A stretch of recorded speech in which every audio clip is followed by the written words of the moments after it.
Hey guys, my name is Steven Shiflett. My research topic for this proposal was how social media can negatively affect your mental health and harm your personal life. So, through this topic, I explored how social media has changed over the past decade or so and who is more vulnerable to the negative effects of social media in 2020. Through that, I found that most of the research pointed to young adults and teenage girls specifically being most likely to be harmed by these effects of social media that I went into throughout the proposal. So I grew up in the era of social media. I was born in the year 2000, so I saw the iPhone come out when I was at a young age, probably 9 or 10, and I saw the growth and rise of platforms such as Facebook, Instagram, Snapchat, Twitter. So I did not have as much of a view of what the world was like pre social media, but I got to see what it was like at those first steps, and my age group and generation saw it grow into what it is now.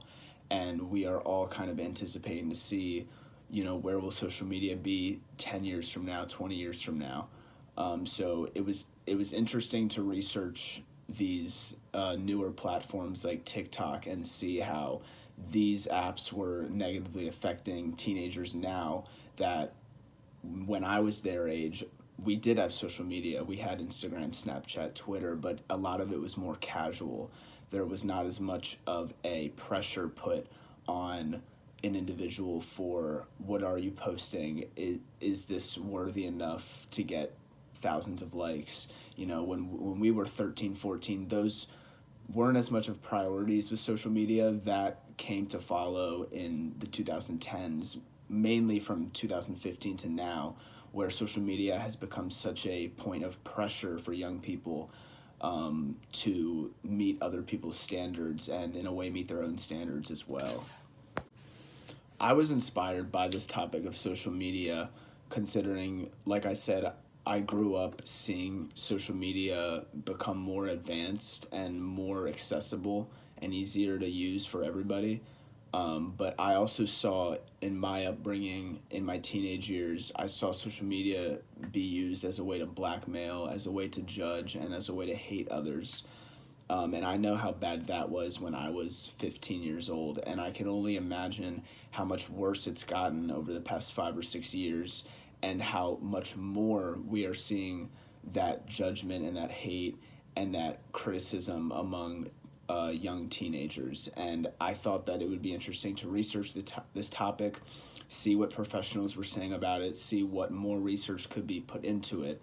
And I found a interesting review from a Dr. Tobias Denlin, who has basically devoted a lot of his research to studying social media, and he argues that excessive social media usage has a negative effect on adolescents for sure, but also on adults, and that although adolescents are more vulnerable to these effects, the same goes for adults, whereas excessive social media use for a 35-year-old could have and hold just as many negative effects as it would for that excessive amount of time on social media by a teenager as well. Another reason I was inspired to dive into this research and explore more on this topic was due to the COVID-19 pandemic that we have been suffering for almost a year now. And we all know what 2020 has been like.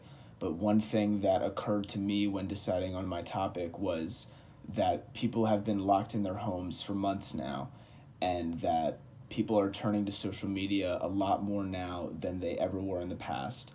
Upwards of 4 times more usage on social media among adolescents and teenagers. And a study in Iraq actually considers this to be the first infodemic, which essentially is stating that teens and young adults are getting almost all of their information from the pandemic and on the pandemic from social media platforms such as Instagram, Twitter, Snapchat, and TikTok. And this most likely is playing into a part that is giving more anxiety to teens and spreading more anxiety among people when they don't really know what the truth is. It's really hard to decipher between what is true and what is not true nowadays when it comes to social media. Is it fact or is it fiction? Sometimes it's very hard to tell, and the truth is a lot of young people are extremely gullible to these things. If a 13-year-old reads something on Twitter about the pandemic, most likely they're going to believe it. And I believe that this was a very important time to research social media and research the negative effects.